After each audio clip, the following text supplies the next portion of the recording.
Selamat siang, Shalom. Salam damai sejahtera di dalam kasih Tuhan Yesus Kristus. Saya ingin mengucapkan selamat datang bagi Bapak Ibu Saudara yang baru pertama kali beribadah di gereja Happy Family Center. Dengan hormat saya ingin berkenalan, berapa banyak Bapak Ibu Saudara yang baru hadir. Jika berkenan boleh angkat tangannya, supaya nanti para asyir juga bisa memberikan kenang-kenangan buat saudara. Love gift ada sebelah sana. Ada lagi yang baru pertama kali hadir? Ada? Ya, mari kita beri sambutan, tepuk tangan, welcome to the Happy Family Center. Bapak Ibu Saudara sekalian, setiap bulan ada subtema yang akan mengiringi kita sudah, sehingga khotbah-khotbah yang disampaikan oleh hamba Tuhan boleh terarah, boleh sistematis ya, sehingga itu menguatkan iman kita untuk kemudian sudah kita mengarah kepada tema tahunan. Tema tahun ini 2016 adalah The Year of Spiritual Awakening. Kita mau mengalami satu kebangunan rohani, kebangkitan dari dalam ini.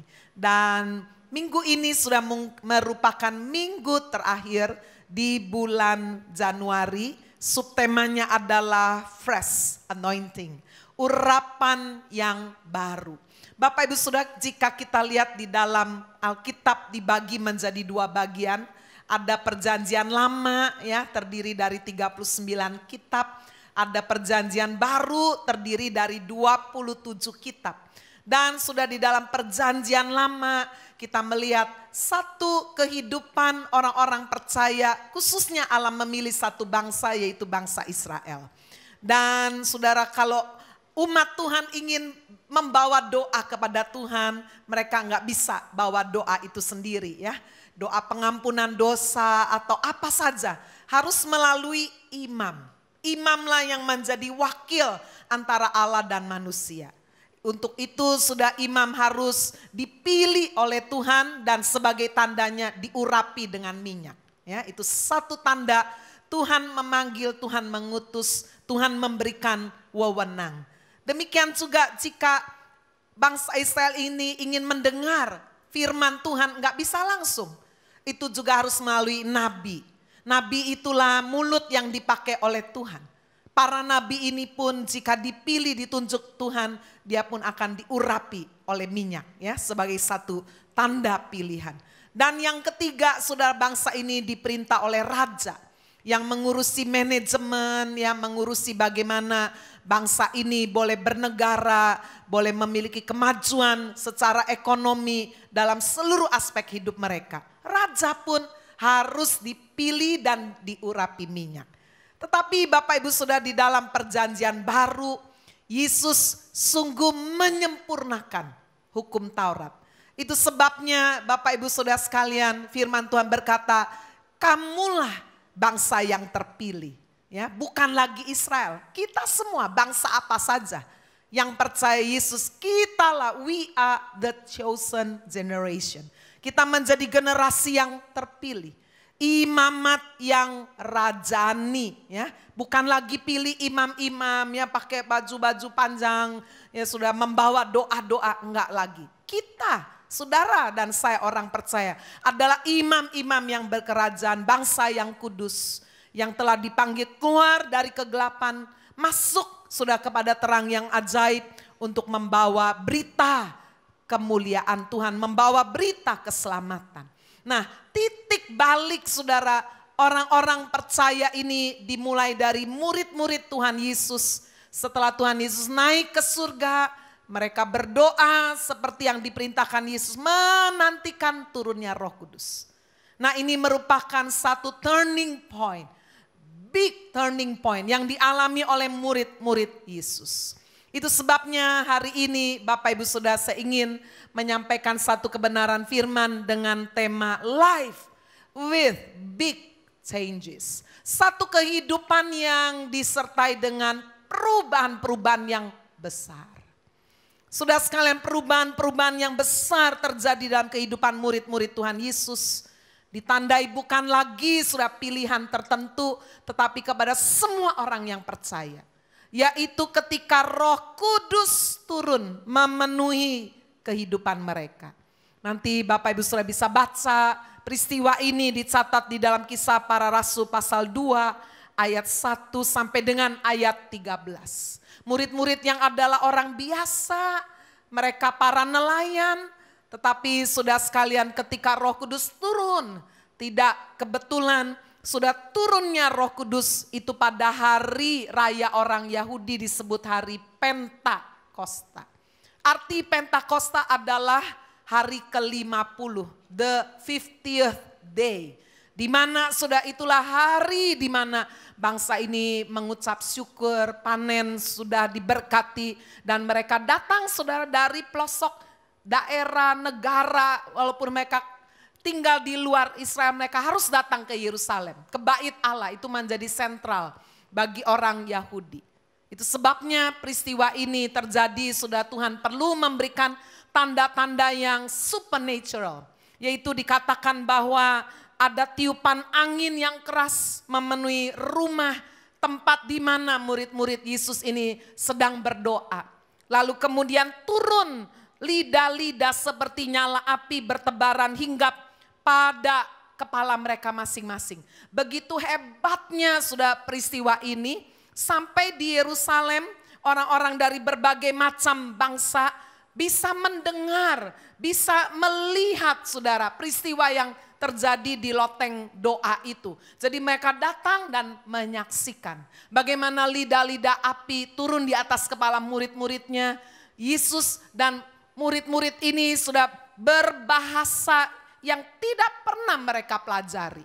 Ya, ada orang yang datang dari Partia, Media, Elam, Mesopotamia, Yudea, Kapadokia dan lain-lain, termasuk Arab.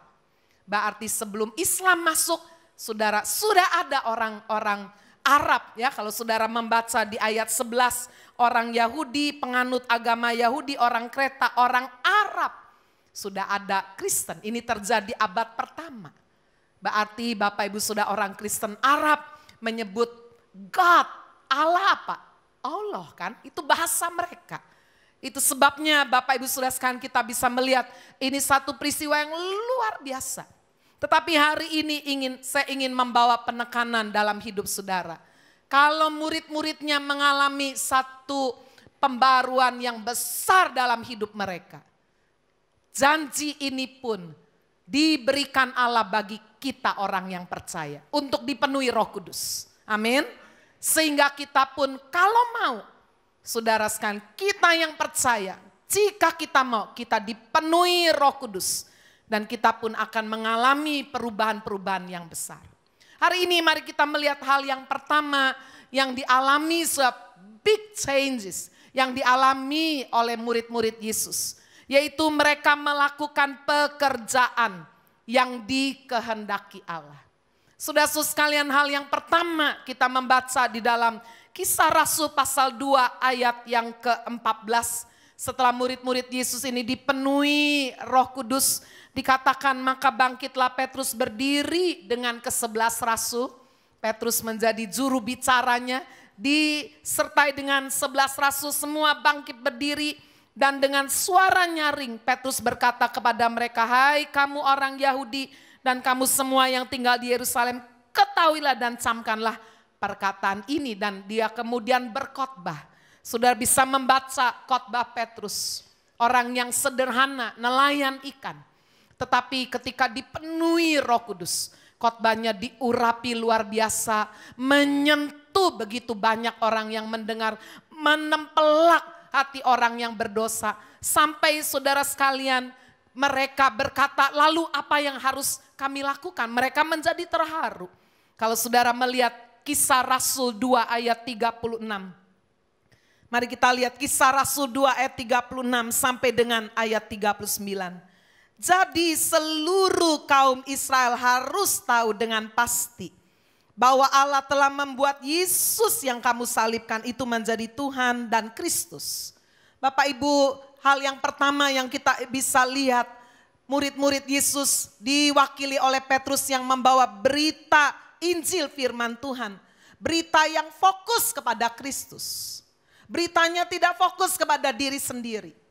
Itu sebabnya jika kita melihat hamba-hamba Tuhan hari-hari akhir ini, seringkali mereka berada di mimbar tidak membawa Kristus. tapi mereka membawa dirinya sendiri. Kesaksian hidupnya mengambil jumlah yang jauh lebih banyak saudara daripada fokus kepada Kristus. Sehingga tidak heran saudara jika orang-orang lebih mengandalkan manusia, mengkultuskan, wah dia hebat ya, kesaksiannya luar biasa ya. Padahal kalau saudara baca di sini bagaimana saudara Kristus yang menjadi fokus pemberitaan Injil. Itulah yang kemudian sudah membuat orang terharu. Di ayat yang ke-37 dikatakan ketika mereka mendengar hal itu, hati mereka sangat terharu. Lalu mereka bertanya kepada Petrus dan rasul-rasul lain, apakah yang harus kami perbuat saudara-saudara? Menantang orang untuk bertobat dan dibaptis. Saudara gereja, berapa banyak sudah tidak lagi menyampaikan berita Injil dengan diakhiri satu tantangan untuk bertobat meninggalkan dosa. Tapi lebih banyak saudara memberikan hal-hal yang menyamankan, mengenakan telinga, memberi kesaksian yang membuat orang saudara ingin hidup lebih kaya, lebih baik tanpa meninggalkan dosa. Padahal saudara jelas sekali Petrus menantang mereka, beri dirimu bertobat. Arti bertobat, metanoia, change of your mind. Mengubah pikiran kita sudah dari pikiran dunia kepada pikiran Kristus. Kepada hidup di dalam dosa, kepada hidup yang sejati sudah di dalam pertobatan. Itu bertobat, metanoia. Dan jika kita sudah percaya, masing-masing memberi diri dikatakan dibaptis. Ayat 38 Petrus menjawab, bertobatlah dan hendaklah kamu masing-masing, setiap orang. Bukan satu keluarga mewakili anak-anaknya, tidak. Masing-masing. Keselamatan dan tanda kita percaya Yesus tidak bisa diwakilkan. Apalagi saudara orang mati dibaptis, tidak mungkin. Baptisan adalah untuk kita yang hidup, yang percaya. Dan sebagai tandanya kita percaya dengan kerelaan sendiri, bukan dipaksa pacar. Kamu kalau mau kawin sama saya harus dibaptis. Ya, tanpa pengetahuan yang benar, pengenalan yang benar, pacarnya pikir apa sih baptis? Oh, celup selam. Oh, gampang, saya berenang aja seneng kok, apalagi cuma nyelam sekali. Demi supaya kawin, enggak apa-apa. Hati-hati sudah. Atau demi supaya dapat pekerjaan, dapat sekolah. Bapak Ibu, lihat arti baptisan yang benar, orang percaya benar-benar. Itu sebabnya di gereja kami Happy Family Center, orang yang sudah percaya, sudah diarahkan untuk bisa mengikuti juga pendalaman, training supaya tahu keselamatan itu seperti apa, begitu berharga. Baptisan itu seperti apa. Tidak hanya emosional, oh ya udah dibaptis, habis itu balik lagi ya. Saudara-saudara sekalian, inilah dikatakan firman Tuhan, ada satu tantangan, bertobatlah. Hendaklah kamu masing-masing memberi dirimu dibaptis. Bukan dalam nama siapa-siapa, hanya di dalam nama Yesus Kristus. Supaya sudah ada pengampunan dosa. Dan dikatakan kamu akan menerima karunia Roh Kudus. Menerima janji untuk menerima karunia Roh Kudus. Berapa sering dalam hidup ini bergereja, kita sudah enggak lagi dengar hal yang fokus kepada Kristus. Janji untuk dipenuhi karunia Roh Kudus, kita hanya dengar janji jadi kaya, jadi hidup lebih baik. Hanya itu saja. Tetapi saudara, kalau kita kembali kepada firman Tuhan, fresh anointing, urapan yang baru. Benar-benar langsung pribadi Allah sendiri, Allah Roh Kudus. Turun sudah memenuhi kehidupan kita. Sehingga ada satu kerinduan sudah untuk kita membawa berita kabar baik, berita Injil. Firman Tuhan berkata sudah di ayat 39. Sebab bagi kamulah janji itu, ya, bagi orang-orang yang sedang mendengarkan khotbah Petrus, bagi kamu janji itu, bagi anak-anakmu, ya. Tetapi dikatakan juga dan bagi orang yang masih jauh, yaitu sebanyak yang akan dipanggil oleh Tuhan Allah kita. Jelas sekali. Karunia Roh Kudus juga buat orang yang masih jauh. Yang waktu Petrus berkhotbah 2000 tahun yang lalu. Itu sebabnya jika ada gereja saudara yang berkata bahwa karunia Roh Kudus sudah berhenti sampai pada gereja mula-mula. Baca ayat ini dengan teliti. Sampai kepada yang masih jauh di antara kamu. Bapak Ibu Saudara sekalian, apa aplikasi dalam hidup kita memberitakan Injil? Apakah berita Injil harus dilakukan semua dalam gereja? Harus jadi pembawa firman, pendeta seperti saya. Tidak. Setiap saudara, anak-anak muda yang sekolah, kuliah, sudah anak remaja, anak kecil bisa bawa teman. Ayo pergi ke gereja, seneng lu di sana gini. Dengan bahasa mereka. Ibu-ibu rumah tangga, jemput anak, saudara daripada ngerupi, gosip. Ya, lebih baik saudara membawa kesaksian hidup. Sudah saya mendengar satu kisah yang luar biasa dari satu keluarga ya. Mereka menjumpai saya, anak mantu jemaat Happy Family Center di Embong Sawo. Membawa papa mertuanya, ya papa berarti ya satunya mantu ya mertua. Papa dan mamanya menemui saya untuk didoakan menerima Yesus. Saya mendengar satu cerita yang luar biasa. Bagaimana saudara papa mama ini punya anak dan mantu Kristen. Mereka dari keluarga yang non-Kristen, bukan Kristen sama sekali. Tetapi karena anak mantu sudah percaya Yesus, papa sering diajak ke gereja, mamanya yang dulunya Kristen jadi enggak Kristen karena papanya kelenikan gitu ya. Jadi sudah sekalian akhirnya papa mama benar-benar enggak Kristen. Tetapi terus didoakan, terus diajak. Setiap kali diajak pasti enggak mau. Apalagi papanya ini seorang pekerja keras, seorang yang baik. Ya, istri cuma satu, nggak macem-macem lah hidupnya. Jadi dia merasa hidup udah baik lah, udah nggak usah Kristen. Lihat Kristen juga ada yang nggak baik hidupnya. Tetapi anak mantunya ini terus mengajak, tapi juga terus nggak mau. Sampai satu kali terjadi satu peristiwa, papanya ini jatuh. Ya, jatuh lalu atas rekomendasi temannya dibawalah ke seorang dokter. Tidak kebetulan sudah dokter ini Kristen. Ya, dokter ini Kristen, selain dia kuliah dokter umum, dia juga spesialisasi dalam hal tulang gitu ya. Dan juga belajar ilmu itu, tusuk jarum. Ya, Bapak Ibu Saudara lalu datang ke dokter itu dan ternyata dokter ini juga teman satu alma mater dengan saya di Bandung, Universitas Kristen Maranatha. Cuma bedanya dokter ini kuliah kedokteran, saya kuliah sastra Inggris ya, dulu S1. Jadi saudara sekalian dokter ini punya hati benar-benar mengasihi Tuhan. Sambil tusuk jarum pasiennya ya, kadang pasiennya curhat, dia lihat mukanya bapak ini stres. Pak jangan stres Pak, udah tenang aja, pasti sembuh, ini saya bantu ya. Udah jangan stres, Bapak juga harus punya Tuhan. Lalu bapak ini berkata, ya anak mantu saya Kristen, saya enggak. Loh kenapa enggak? Bapak udah tua gini mau cari apa lagi ya. Jadi sudah tusuk jarum seminggu 3-4 kali. Mau tidak mau toh tidak bisa menghindar, ke gereja enggak mau, ke dokter ketemu dokter yang ngomong terus ini, dokternya baik sekali ya. Jadi Pak ayo Pak saya doakan ya Bapak supaya benar-benar bisa pergi ke gereja. Bayangin mau enggak datang, cocok sama dokternya, datang Yesus terus ini ngomongnya. Seminggu 3-4 kali, enggak tahu sudah berapa bulan. Sampai dokter ini berkata, sudah Bapak jangan tunda-tunda. Pergi ke gereja Pak, pergi. Udah bertobat sungguh-sungguh, buang dosanya. Udah gak ada yang lain Pak, Yesus itu. Tiba-tiba Bapak ini bilang, iya saya mau. Saya begitu sembuh ini, udah sembuh ini. Saya pasti ke gereja. Dan seumur hidup saya mau setia. Ya, mulai masuk gereja, sampai anak mantunya bingung. Minggu depan Papa mau ikut gereja. Siapa yang ajak ini? Dokter ini, saudara, dan waktu masuk ke tempat saya ya, ke ruang kantor di Embong Sawo, saya cuma mendoakan menerima Yesus. Ini adalah satu kerja tim.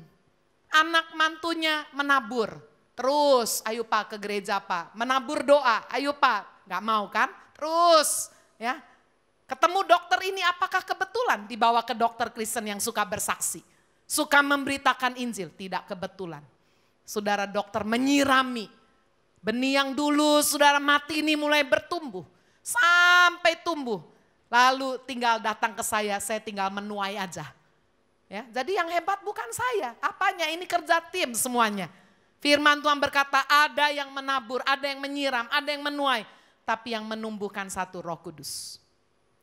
Hari ini suami istri ini Bapak A ya, saya nggak sebut nama lengkapnya, dibaptis sudah di Rich Palace. Puji Tuhan, mari kita beri kemuliaan untuk Tuhan Yesus. Saya mendengar kesaksian ini luar biasa.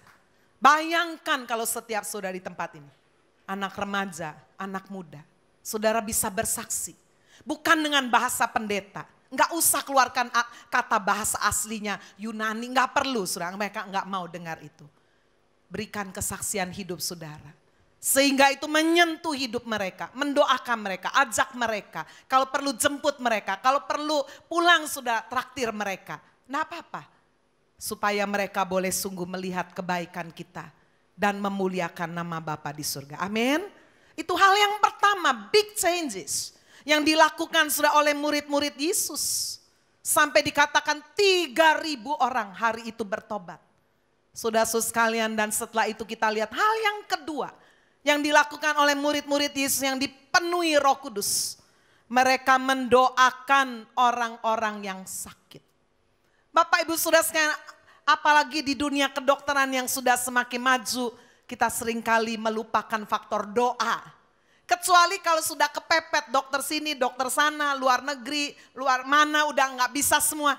Ya udah, kita sering dengar ya udah kita cuma bisa berdoa. Waduh, sepertinya doa itu alamat yang terakhir. Biasakan saudara sekalian, untuk kita mengawali segala sesuatu adalah dengan doa. Coba kita lihat apa yang dilakukan oleh Petrus dan murid-murid Tuhan. Di gereja mula-mula, hasil mereka dipenuhi Roh Kudus, mereka melakukan kehendak Allah. Mari kita lihat Kisah Rasul pasal 3 ayat yang ke-6. Ketika Petrus berjumpa sudah dengan orang yang lumpuh di pintu gerbang bait Allah. Kita melihat di dalam ayat yang ke-6. Ya, orang ayat 5, lalu orang itu menatap mereka dengan harapan akan dapat sesuatu, dapat uang receh ya dari mereka. Tetapi Petrus berkata, emas dan perak tidak ada padaku, tetapi apa yang kupunyai kuberikan kepadamu. Demi nama Yesus Kristus orang Nazaret itu berjalanlah. Lalu ia memegang tangan kanan orang itu, membantu dia berdiri. Seketika itu juga kuatlah kaki dan mata kaki orang itu. Ia melonjak berdiri, berjalan kian kemari, mengikuti mereka ke dalam bait Allah, berjalan dan melompat-lompat serta memuji Allah. Seluruh rakyat itu melihat dia berjalan sambil memuji Allah. Luar biasa. Bapak Ibu Saudara, apakah kesembuhan sekarang sudah tidak ada? Saya yakin sampai hari ini mujizat masih ada. Amin. Tapi apakah kita sebagai orang percaya kita mendoakan? Bapak Ibu, bagian kita adalah mendoakan. Kesembuhan dan mujizat adalah sepenuhnya wewenang Tuhan. Bukan karena kehebatan kita. Tapi apakah Tuhan mau, Tuhan menghendaki. Apakah kita memiliki kerinduan, memiliki iman. Apakah kita bertindak, sudah mendoakan. Bagian yang lain adalah Tuhan. Amin. Dan sudah kita melihat, saudara, apa yang dilakukan oleh Petrus. Pada waktu orang ini melompat ya dari lumpuhnya, memuji-muji Tuhan. Sudah lihat hasilnya, mari kita lihat Kisah Rasul pasal 3 ayat yang ke-11. Karena orang itu tetap mengikuti Petrus dan Yohanes, maka seluruh orang banyak, bayangkan ini bisa ribuan loh ya. Seluruh orang banyak yang sangat keheranan itu datang mengerumuni mereka di serambi yang disebut serambi Salomo. Petrus melihat orang banyak itu lalu berkata, hai orang Israel, mengapa kamu heran tentang kejadian itu? Dan mengapa kamu menatap kami seolah-olah kami membuat orang ini berjalan karena kuasa atau kesalehan kami sendiri? Allah Abraham, Ishak dan Yakub, Allah nenek moyang kita telah memuliakan hambanya, yaitu Yesus yang kamu serahkan dan tolak di depan Pilatus. Walaupun Pilatus berpendapat bahwa ia harus dilepaskan. Bapak Ibu, menolak pujian dari manusia. Saya membayangkan hari-hari ini berapa banyak hamba Tuhan yang haus pujian. Saudara sekalian, saya membayangkan waktu Petrus berdiri di depan ribuan orang. Orang bertobat menyerahkan Yesus. Sudah menyerahkan hidup bagi Yesus. Ada rasa kebanggaan jika kita tidak hati-hati. Itulah yang kemudian menjadi satu celah iblis menjatuhkan. Bapak Ibu, apalagi ketika melihat ada orang lumpuh benar-benar melompat. Orang ini sudah lumpuh puluhan tahun. Bapak Ibu saudara-saudara sekalian. Dan ketika orang banyak ribuan ini mengerumuni. Apakah tidak ada godaan sudah di dalam diri Petrus. Mereka mengeluh-elukan, memuji Petrus. Tapi disinilah Bapak Ibu kita membaca. Orang yang dipenuhi Roh Kudus sungguh-sungguh. seharusnya mengembalikan pujian semuanya bagi Yesus. Amin. Tidak curi pujian itu. Saudara, dikatakan waktu Petrus melihat orang banyak itu, dia berkata kepada orang banyak itu, kenapa kamu menatap kami? Apa seolah kami yang membuat orang ini berjalan karena kuasa atau kesalehan kami kah? Tidak. Sering kita mendengar sudah ada hamba Tuhan bersaksi bagaimana dia berpuasa, berdoa, hidup kudus. Itu sebabnya Tuhan mengurapi. Tapi hari ini kita baca, Petrus berkata, kamu lihat menatap kami seolah-olah ini orang jalan karena kehebatan kami, karena kuasa, kesalehan. No, itu hanya karena Kristus. Amin, saudara. Kembalikan kemuliaan kepada Kristus.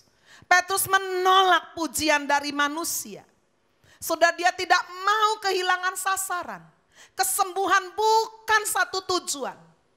Hidup kaya, diberkati, sukses bukan tujuan. Tujuannya adalah memenangkan jiwa, pertobatan yang sejati. Buktinya apa? Saudara membaca Kisah Rasul 3 ayat 19. Petrus kembali kepada fokus. Karena itu sadarlah dan bertobatlah supaya dosamu dihapuskan. Dia tidak lupa diri. Orang udah puji-puji dia lupa sudah tujuannya ini harus bertobat ini. Ya. Petrus kembali kepada fokus. Ini hal yang kedua, melakukan kehendak Allah. Mendoakan saudara, orang-orang di sekeliling kita ada yang banyak stres. Sakit bukan hanya fisik. Ada banyak orang yang kelihatan aja sakitnya fisik. Tapi sebetulnya itu psikosomatis, sakitnya mengejala kepada psihe, jiwanya yang keluar saudara secara fisik. Disitulah saudara pengusaha, pedagang, karyawan, siapa pun saudara ibu rumah tangga. Tuhan membutuhkan saudara dipenuhi Roh Kudus mendoakan mereka. Jangan takut, doakan mereka. Sehingga setiap keresahan, kekhawatiran saudara yang mungkin muncul dalam bentuk berbagai macam penyakit bisa tertolong. Hal yang ketiga sudah yang dilakukan, melakukan pekerjaan yang dikehendaki Allah adalah menegur yang salah. Saudara, tidak ada seorang pun yang senang ditegur ya. Tetapi apa yang dilakukan oleh murid-murid Yesus ini adalah satu pola, satu teladan. Coba kita lihat dalam Kisah Rasul pasal 5 ya, bukan pasal 3. Kisah Rasul pasal 5. Diceritakan di situ saudara ada pasangan suami istri Ananias dan Safira. Menjual sebidang tanah. Zaman itu biasa sudah orang jual sebidang tanah. Lalu seluruh hasil penjualannya itu diserahkan di bawah kaki rasul-rasul. Lalu dibagi-bagikan, ada orang-orang yang begitu miskin dibagi-bagikan supaya mereka juga bisa hidup dengan baik. Nah, Ananias Safira juga ingin dapat pujian. Wah, orang kaya lalu jual tanahnya. Tetapi sudah apa yang mereka lakukan, mereka sepakat. Uang hasil penjualan tanah tidak diberikan seluruhnya, tapi ditahan sebagian. Tapi datang kepada Rasul, kepada hamba Tuhan berkata, Tuhan ini kami sudah menjual tanah dan kami membawa seluruh hasilnya untuk pekerjaan Tuhan. Wow, Bapak Ibu kita melihat di sini. Bagaimana saudara sekalian seorang hamba Tuhan yang dipenuhi Roh Kudus. Seharusnya tidak kompromi dengan yang tidak jujur. Saudara Ananias dan Safira tidak jujur. Dan ternyata ketidakjujuran ini membuka peluang hati dikuasai oleh iblis. Saudara sekalian, Roh Kudus, karunia Roh Kudus salah satunya adalah discernment, membedakan. Bapak Ibu perlu minta karunia membedakan roh. Apalagi yang belum punya istri, belum punya suami. Ya, saudara jangan tertipu penampilan luar. Cakep ya, ganteng ya, kaya ya, cantik ya, seksi ya, baik ya, itu tampilan luar. Saudara perlu berdoa, Tuhan beri saya karunia membedakan roh. Amin. Dalamnya kayak apa, saudara, jangan cuma casingnya. Saudara kalau beli handphone cuma tertarik casingnya, waduh ya, saudara bisa menyesal. Yang tahu dalamnya hanya Tuhan. Itu sebabnya kita perlu minta Roh Kudus, karunia membedakan roh. Dan Petrus, Tuhan kasih ini karunia membedakan roh. Jadi walaupun Ananias Safira ini datang, sudah bilang kasih semuanya. Tapi Petrus dipenuhi Roh Kudus. Kita membaca di ayat 3, Petrus berkata, Ananias, mengapa hatimu dikuasai iblis? Sehingga engkau mendustai Roh Kudus dan menahan sebagian dari hasil penjualan tanah. Ya, nggak apa-apa kamu jual, kamu tahan juga. Tapi begitu kamu jual, kamu bilang bahwa semuanya dikasih, padahal sebagian di tanah, sebagian ditahan. Berarti kamu mendustai Roh Kudus. Kamu mendustai saya sebagai hamba Tuhan. Petrus berkata itu di ayat 4.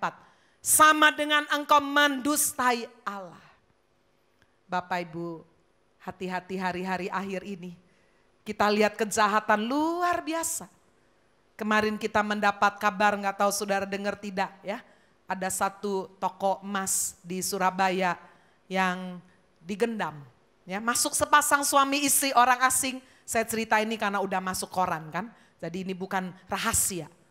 Saudara-saudara sekalian, entah apa yang dibicarakan oleh pasangan orang asing ini. Ya, mungkin kira-kira ini bahasa saya. Oh, ini coba lihat gelangnya. Wih, bagus ya. Dipilihnya satu gelang dengan 18 diamond. Masing-masing berlian saudara 1 karat. Ih, bagus ya. Ini buat saya ya. Oh, silakan ambil aja. Nggak apa-apa, nggak usah bayar. No, sungguh nggak usah bayar. Oh ya, terima kasih ya, keluar ngeloyor gitu aja. Loh, kok bisa? Setelah ilmu gendamnya habis baru ingat, walah kok hilang ini? Baru dilaporkan. Kenapa bisa begitu? Firman Tuhan berkata Yohanes 10 ayat 10. Iblis itu pencuri. Dia datang untuk mencuri, membunuh dan membinasakan. Saudara sekalian, dikuasai pikirannya. Sehingga nurut aja, ini kayak orang dihipnotis. Orang Kristen tidak boleh ikut hipnotis. Amin saudara. Karena itu adalah kuasa iblis yang bekerja. Walaupun pakai namanya bukan iblis lah, bukan terang-terangan. Tetapi saudara, firman Tuhan cuma berkata bahwa di dunia ini hanya ada 2 kuasa. Kalau kamu tidak pakai kuasa Allah, ya pakai kuasa yang satunya. Saudara, sampai foto orang ini sudah ada di kepolisian. Ternyata di Jakarta juga ada, sempat udah kebobolan juga. Bagaimana kita menyikapi hari-hari akhir ini yang semakin jahat, semakin keji. Ada orang yang terang-terangan datang saudara sambil bawa handphone. Oh iya, oh ibu mau televisinya dibetulin ya sama oh iya bu, ya ini saya lagi di depan rumahnya ibu. Pembantu dengan begitu lugu buka pintu, oh nyonya udah telepon ini. Teleponnya sama orangnya ini. Ya, oh iya, oh di lantai 1 ya bu, baik bu. Ya, Mbak, kayaknya di lantai 1 TV yang paling gede itu Mbak. Oh iya, oh ini, ambil aja, cabutin, malah dibawain remote-nya. Komputernya di mana? Oh lantai 2, tak anter pisan, tak anter. Ya, diangkatin pisan. Terima kasih ya, aduh terima kasih ya. Oh nyonya saya pasti senang, terima kasih. Bye. Ini cara sopan, sudah nggak didobrak, nggak dipakai belat, pesok. Ya, dengan hormat ditolongin bisa dibawa. Habis deh. Sampai kepada cara yang terang-terangan dihancurkan pintu mobil dan sebagainya, dijambret. Aduh, ngeri sekali. Bapak Ibu, ini yang membawa kita, mari hari-hari akhir ini. Kita minta pagar benteng perlindungan menutup bungkus kita dengan kuasa darah Kristus. Tapi masalahnya, apakah saudara sedang hidup kompromi dengan dosa? Apakah saudara sebagai pedagang, pengusaha, karyawan, ibu rumah tangga, siapapun saudara, apakah saudara hidup dengan benar, dengan jujur? Sebab iblis tahu kalau saudara tidak jujur berarti ada celah. Apakah sebagai suami istri saudara betul setia dengan pasangan atau kelihatannya aja setia padahal di luar rumah punya gendaan, punya will, wanita idaman lain, punya pria idaman lain, anak-anak muda di gereja alim semua, di luar gereja. Apakah sudah melakukan free sex? Bapak Ibu, manusia tidak tahu, orang tua tidak tahu, apalagi pendeta tidak tahu. Tapi Roh Kudus tahu. Itu yang membuat hidup kita terbuka celah yang lebar. Sehingga pada akhirnya saudara sekalian, iblis gampang sekali mencuri, membunuh dan membinasakan. Hari-hari akhir ini bukan hanya kejahatan yang luar biasa saudara, tetapi penyesat-penyesat di dalam gereja, bahkan gereja yang mega church besar, puluhan ribu, ratusan ribu. Bapak Ibu Saudara sekalian. Coba kita lihat, bandingkan dengan pengajaran yang menekankan anugerah, hyper grace, anugerah, semuanya anugerah. Minggu lalu saya mengajar di Sekolah Tinggi Teologi Happy Family. Ini sekalian promosi ya. Saudara boleh masuk, ada semester baru tanggal 15 Februari. Saya mengajar saudara satu fak yang menarik sekali. Yaitu isu-isu pelayanan masa kini. Ngeri sekali. Saudara sekalian, di mimbar saya tidak bisa cuma mengatakan itu, apalagi mengucapkan namanya, tidak etis. Tapi kalau di kelas saya ucapkan namanya, saya sebut. Lalu memberitahu, ini loh, lihat bukunya. Ya, pelajari, dalami. Sehingga dari ucapan-ucapan, pengajaran-pengajaran kita tahu, kita berani berkata ini sesat. Sebagai contoh pengajaran dari Hyper Grace. Mencatat, sudah dikatakan bahwa orang Kristen tidak perlu lagi mengakui dosa-dosa supaya diampuni. Sebab dosa kita di masa lalu, dosa kita sekarang, dan dosa kita yang belum kita buat sampai di masa yang depan sudah diampuni. Jadi nggak perlu lagi minta ampun.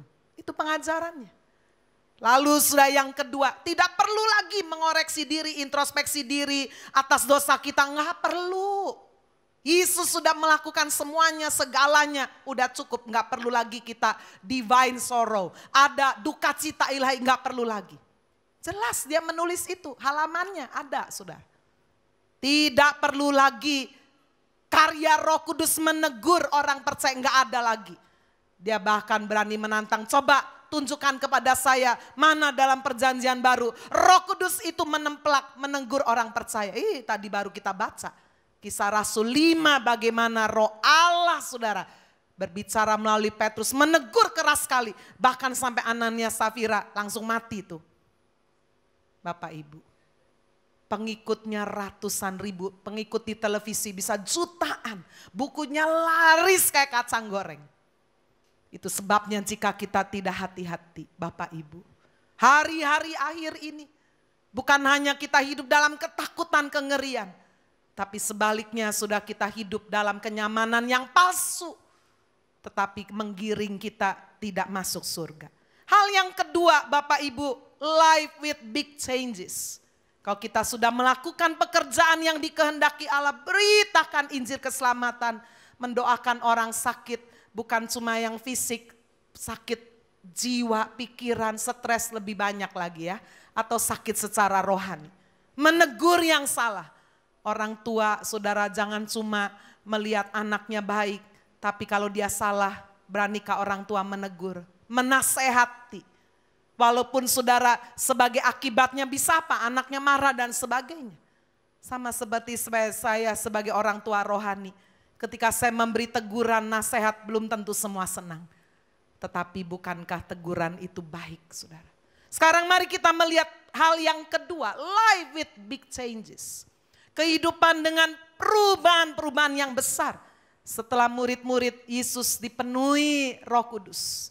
Saudara, hasil pemberitaan Injil ada 3.000 orang bertobat. Lalu diapain? Suruh pulang gitu aja? Tidak. Saudara, perubahan baru terjadi jika kita memiliki komunitas hidup yang baru. Saya sering melihat ini, sudah banyak sekali orang Kristen di gereja apa saja. Jadi Kristen, baptis, tetapi sudah tidak bertobat sungguh-sungguh. Komunitasnya masih sama. Ke gereja cuma sejam setengah, 2 jam. Tapi kumpulan sama yang lain masih berhari-hari. Mabok sama-sama, judi sama-sama, main perempuan sama-sama, ngomong jorok sama-sama, nonton pornografi sama-sama. Nggak berubah hidupnya. Kenapa? Karena komunitasnya tidak baru. Saudara sudah hanya cukup ke gereja sebagai salah satu aktivitas yang baru. Tapi jika saudara tidak punya new community, saudara tidak mungkin akan menghasilkan big changes. Impossible. Inilah yang dilakukan saudara oleh murid-murid dan orang-orang petobat-petobat yang baru. Mari kita lihat Kisah Rasul 2 ayat 41. Orang-orang yang menerima perkataannya itu memberi diri dibaptis. Dan pada hari itu jumlah mereka bertambah kira-kira 3.000 jiwa. Mau diapain 3.000? Apa disuruh pulang? kerja lagi, terus kumpul lagi cuma seminggu sekali. No, mereka bertekun dalam pengajaran rasul-rasul, dalam persekutuan.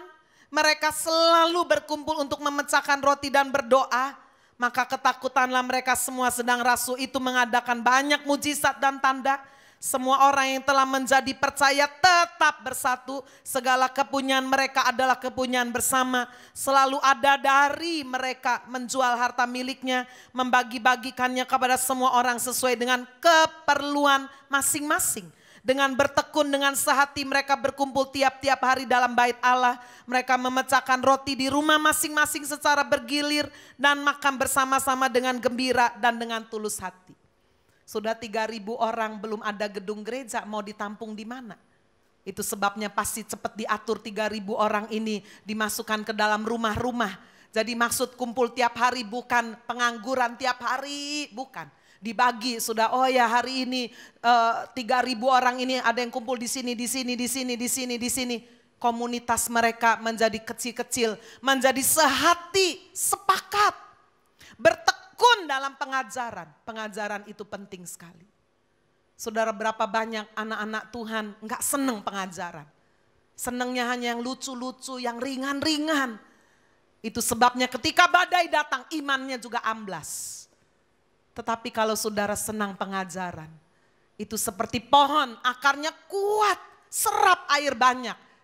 Badai hidup saudara seperti angin keras, tidak bisa dihindari. Pasti satu kali datang, sekarang belum, nanti pasti datang. Ketika datang karena pohon itu kuat sekali, akarnya kuat, enggak jatuh. Bahkan Yeremia 17 berkata tidak kering daunnya. Karena dia merambatkan akarnya ke air, dia tetap berbuah. Bapak Ibu Saudara, gereja ini sangat menekankan pengajaran. Ada kelas training. Saya berharap tahun ini menjadi tahun yang membaharui hidup saudara. Ya, tidak kebetulan nanti tanggal 3 Februari ini dimulai kelas training yang baru. Coba lihat, nah ini. Ya, training center. Ini sejak 13 tahun yang lalu. Gereja Happy Family berdiri tahun 2003, bulan April. Bulan Mei sudah buat training center. Saya sendiri yang menyusun bahannya. Bapak Ibu, entah sudah berapa ribu orang yang lulus. Sudah suskan ketika sudah tahu fondasi dasarnya, pengajaran yang benar. Sehingga ketika ada pengajaran yang miring-miring sudah bisa rasa, ini enggak benar ini. Sudah tidak cuma lihat, wih penampilan hamba Tuhannya keren ya, wih gerejanya besar, wih bukunya laris. Tidak hanya itu. Tapi kita mendalami, melihat, waduh gak benar ini. Pengajaran, ada persekutuan. Bapak Ibu Saudara sekalian, ada pujian, doa, ada perjamuan kasih. Semuanya harus seimbang. Tapi berapa banyak sudah persekutuan doa gereja hanya menekankan satu aja. Ada yang menekankannya nubuatan terus. Kata kuncinya Tuhan berkata.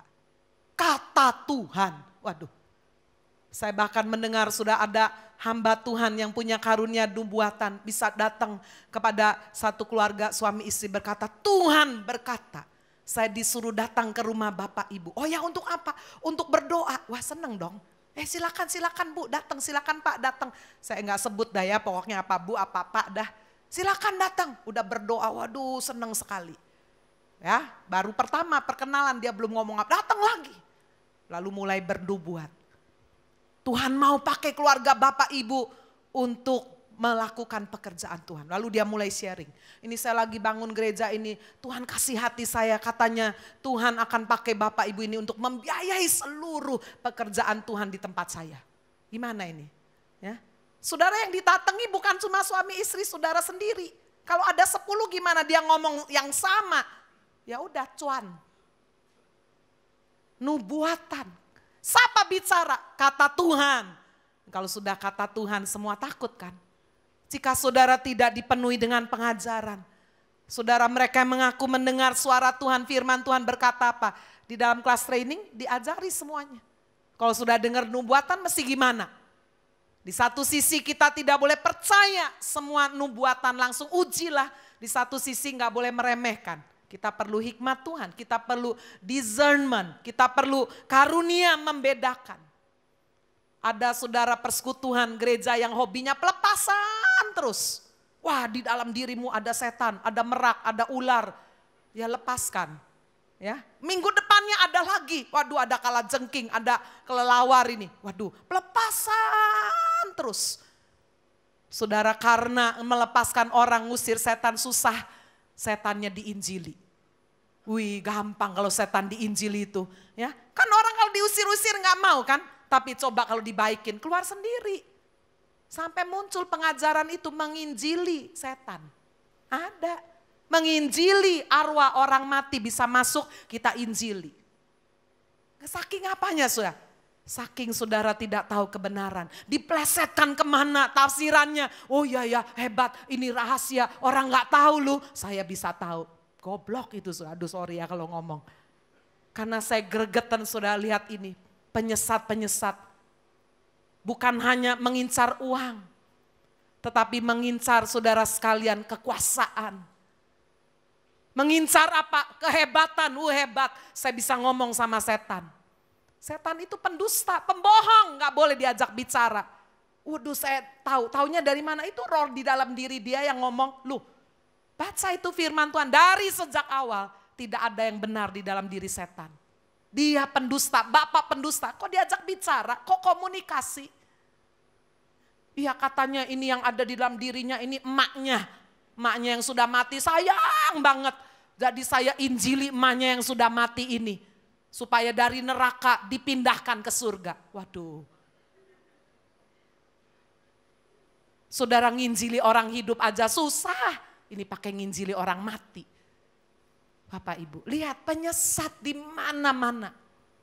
Itu sebabnya jika kita tidak kuat, tidak balance. Ada yang fokusnya kesembuhan, terus kesembuhan. Demi sembuh, jimat-jimat dilakukan, jimat rohani. Minyak urapan lah. Roti perjamuan kudus bawa pulang. Anggurnya kalau perlu masukkan kulkas. Kalau perlu supaya tahan terus, frozen. Ada yang sakit, bayi sakit. Kasih perjamuan kudus. Sesat saudara. Umat Tuhan binasa kurang pengetahuan firman. Kalau saudara cek di dalam firman Tuhan, Yesus tidak pernah memberikan perjamuan kudus orang banyak, gak pernah. Hanya kepada orang-orang yang sudah percaya itu adalah tubuh dan darah Kristus. Lambang pengorbanan Kristus hanya bisa diterima oleh orang percaya. Tapi buktinya sembuh, oh ya. Jadi tujuanmu hanya untuk sembuh, pergi aja dukun. Pergi aja suhu pasti sembuh. Itu sebabnya jika kita hanya fokus kepada produk, kepada result, iblis tahu sudah apa yang menjadi kemauan kita. Ada yang fokusnya hanya berkat aja. Siapa yang belum punya mobil, angkat tangan. Saudara mau jam Rolex? Saya akan doakan. Waduh. Saudara emangnya Rolex membuat saudara bahagia? Saudara-saudara sekalian, ada berapa banyak hal-hal duniawi itu masuk. Kita tidak anti, Tuhan juga tidak anti sudah dengan hal-hal yang indah, yang bagus silahkan. Tapi bukan itu yang menjamin hidup saudara bisa sungguh-sungguh bahagia. Hidup bisa benar-benar ada dalam rencana Tuhan. Berapa banyak gereja sudah keluar dari jalur Tuhan. Hari ini mari kita lihat firman. Fokus kepada Kristus. Fokus kepada kehendaknya. Ada balance, ada buah kehidupan. Gimana rumah tangganya? Bagaimana hidup orang tuanya dengan anak, suami, istrinya. Sudah sekalian itu sebabnya mereka komunitas yang saling menguatkan. Yang satu lemah, yang satu mendoakan. Yang satu kuat, menolong yang susah. Hidup saling tolong menolong, itulah komunitas yang pertama indah sekali.